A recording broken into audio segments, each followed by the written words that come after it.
Ah, tudo bem com vocês? Olá, galera. Vocês que me acompanham aqui na minha página pessoal e também aqueles que me acompanham no Stand Up Gospel Comedy no Facebook ou no YouTube.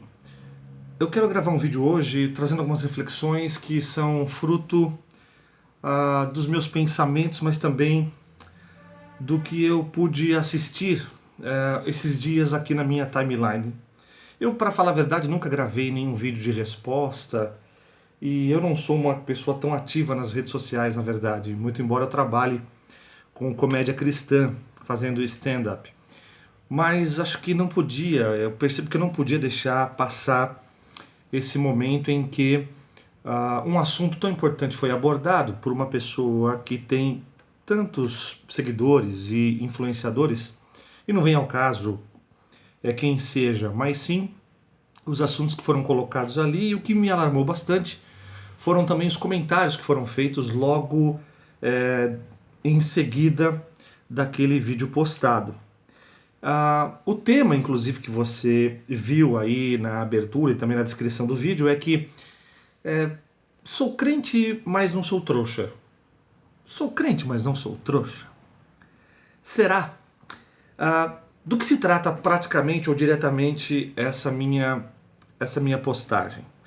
É que agora recentemente nós tivemos alguns acontecimentos bastante traumáticos, né? Muito tristes até, e até revoltantes, por que não dizer isso?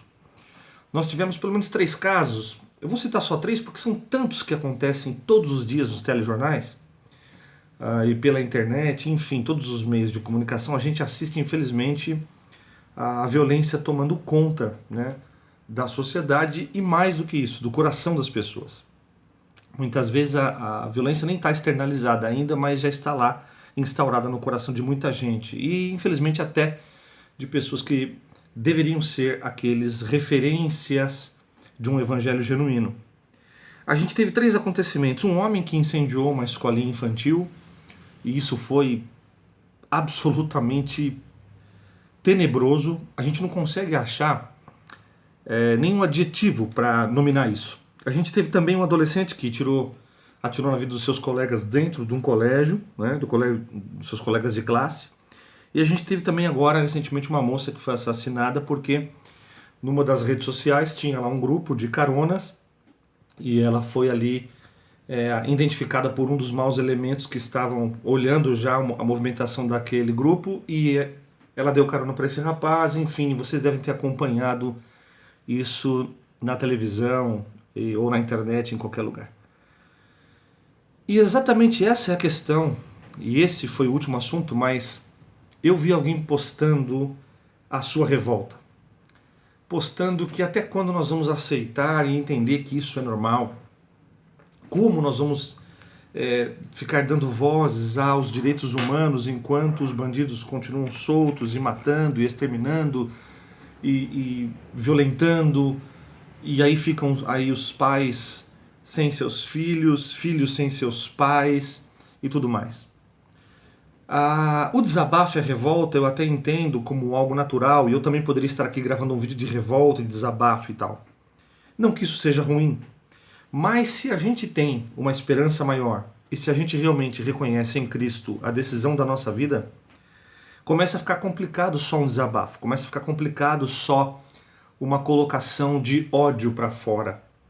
E em determinado momento eu vi que aquele personagem dizia: tem que morrer mesmo, tem que morrer, essas pessoas precisam morrer, e até discutindo a pena de morte, que pode ser inclusive discutida, porque se isso é uma opção dentro das legislações conhecidas em outros países, aqui no nosso país não temos isso, mas se um dia isso for discutido e passar, teremos todos que nos submeter às leis. Mas hoje não existe essa lei, e nós precisamos andar de acordo com as leis que são vigentes no país. E então isso é um outro aspecto que pode ser discutido em outro momento, mas o que mais me assustou é que a pessoa disse assim, em um determinado momento, inclusive, que se fosse com a filha dele, com os filhos dele, ele mesmo mataria. Ele mesmo mataria. E muita gente depois no comentário disse: é isso mesmo, eu concordo com você, por isso eu sou seu fã, nós precisamos de cristãos assim como você. É muito lamentável. De fato, a discrepância entre o que nós cremos, a discrepância entre o que nós dizemos, a discrepância entre o que nós fazemos. Porque é simples. Veja o que diz a palavra de Deus no capítulo 5 de Mateus. Eu preciso ler. Eu sei que o vídeo talvez fique um pouco extenso, mas vale a pena você assistir até o final, porque eu quero trazer conteúdo bíblico para, de uma vez por todas, ou pelo menos na tentativa, se você refletir um pouco mais, pensar comigo se isso faz sentido. Se faz sentido a gente dar voz à nossa vontade de justiça própria e ao nosso ódio, ao nosso rancor e à nossa mágoa. É revoltante, sim. Eu não vou dar uma de louco dizendo que não passa pelo meu coração muitas sensações e muitos sentimentos, até vontades. Mas ou somos guiados pelo Espírito Santo e dominados por ele, ou ainda não somos. Mas Jesus diz, no capítulo 5, no versículo 38, aqui da minha Bíblia, que deve ser igual à sua: ouvistes que foi dito, olho por olho, dente por dente, eu porém vos digo, não resistais ao perverso, mas a qualquer que te tirar a face, te ferir a face, direita, volta-lhe também a outra face. E ao que quer que demandar contigo e tirar-lhe a túnica, deixa-lhe também a capa. Se alguém te obrigar a andar 1 milha, vai com ele 2. Dá a quem te pede e não volte as costas ao que deseja que lhe emprestes. E a gente segue um pouco. Ouvistes que foi dito, amarás a teu próximo e odiarás a teu inimigo. Eu, porém, vos digo, amai os vossos inimigos e orai pelos que vos perseguem, para que vos torneis filhos do vosso Pai Celeste, porque ele faz nascer o seu sol sobre os maus e bons, e vir chuvas sobre justos e injustos. Porque se amardes os que vos amam, que recompensa tendes? Não fazem os publicanos também o mesmo? E se saudardes somente os vossos irmãos, que fazeis a mais? Não fazem os gentios também o mesmo? Portanto, sede vós perfeitos, como perfeito é o vosso Pai Celeste. Não fica por aí, né? A gente pode avançar um pouco mais e ir para Lucas no capítulo 9. Eu faço questão de ler esses textos todos, porque não pode ficar só com o que eu acho, com o que eu penso, com o que eu sinto. Eu sinto e penso muitas coisas, e normalmente o que eu sinto e penso quase que sempre na minha carnalidade, na minha humanidade, não tem nada a ver com o que Deus pensa ou com o que Deus quer e com o que Jesus realizou nessa terra. Por isso que o padrão é alto mesmo e é difícil ser cristão. E viver o evangelho da verdade vai exigir de nós realmente morte todos os dias. A gente precisa morrer na cruz, ser crucificado com Jesus ali, para que as nossas vontades não sejam as que predominem a nossa mente e muitas vezes verbalizem da nossa boca ações ainda maiores de violência. Lucas no capítulo 9, versículo 51, diz assim: E aconteceu que, a se completarem os dias em que devia ser ele assunto ao céu, manifestou no semblante a intrépida resolução de ir para Jerusalém. E enviou mensageiros que o antecedessem, indo eles, entraram numa aldeia de samaritanos para lhe preparar pousada, mas não o receberam, porque o aspecto dele era de quem decisivamente ia para Jerusalém. Vendo isto, os discípulos Tiago e João, os mais íntimos de Jesus, tiveram uma grande ideia. Senhor, queres que mandemos descer fogo do céu para os consumir? Jesus, porém, voltando-se para eles, os repreendeu e disse: Vós não sabeis de que espírito sois? Pois o Filho do Homem não veio para destruir as almas dos homens, mas para salvá-las. E seguiram para outra aldeia. E por fim, um outro texto. Aqui eu li 2 textos em que Jesus é o protagonista da fala. Mas eu quero ler também o que João, este que andou com Jesus bem próximo também, fazia parte daquela tríplice aliança, escreveu depois, mais tarde, conhecido como o apóstolo do amor. Ele vai escrever na sua primeira carta alguma coisa muito interessante que está afinado com o que Jesus disse durante o tempo que esteve com eles. E João não poderia dizer nada ao contrário do que Jesus havia dito, né? Acho que a gente entende é que os apóstolos precisavam continuar ministrando e falando aquilo que Jesus havia falado. Na primeira carta de João, no capítulo 3, no versículo 11, diz assim, que é uma outra coisa importante para a gente aprender. Porque a mensagem que ouviste desde o princípio é esta, que nos amemos uns aos outros, não segundo Caim, que era do maligno, e assassinou a seu irmão. E por que o assassinou? Porque as suas obras eram más, e as de seu irmão justas. Irmãos, não vos maravilheis se o mundo vos odeia. Nós sabemos que já passamos da morte para a vida, porque amamos os irmãos. Aquele que não ama permanece na morte.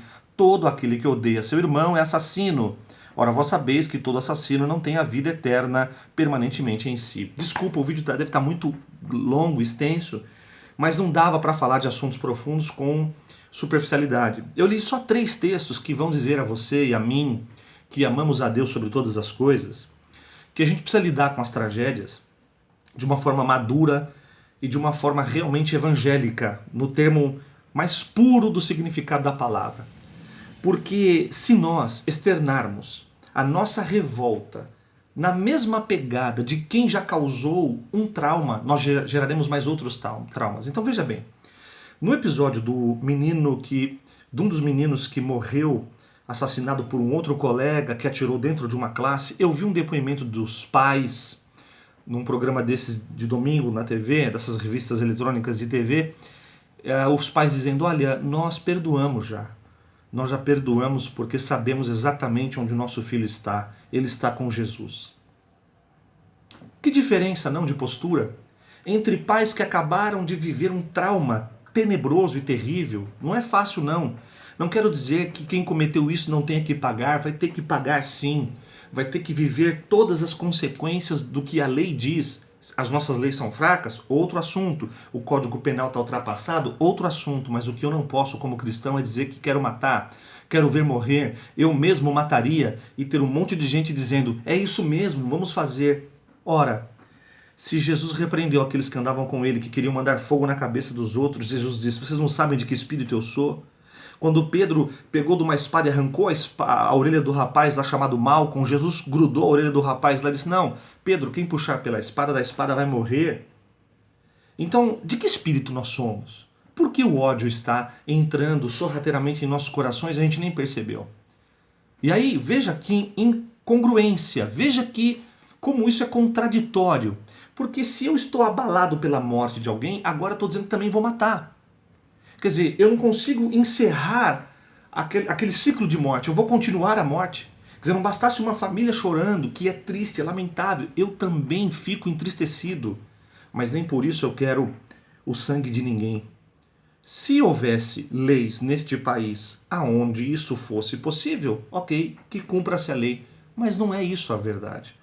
Então, infelizmente, o sentimento de ódio que está no coração das pessoas, e as pessoas comemorando isso, e muitas vezes não meditaram no que Jesus disse. E outra coisa, se tivesse que realmente ser assim, não é?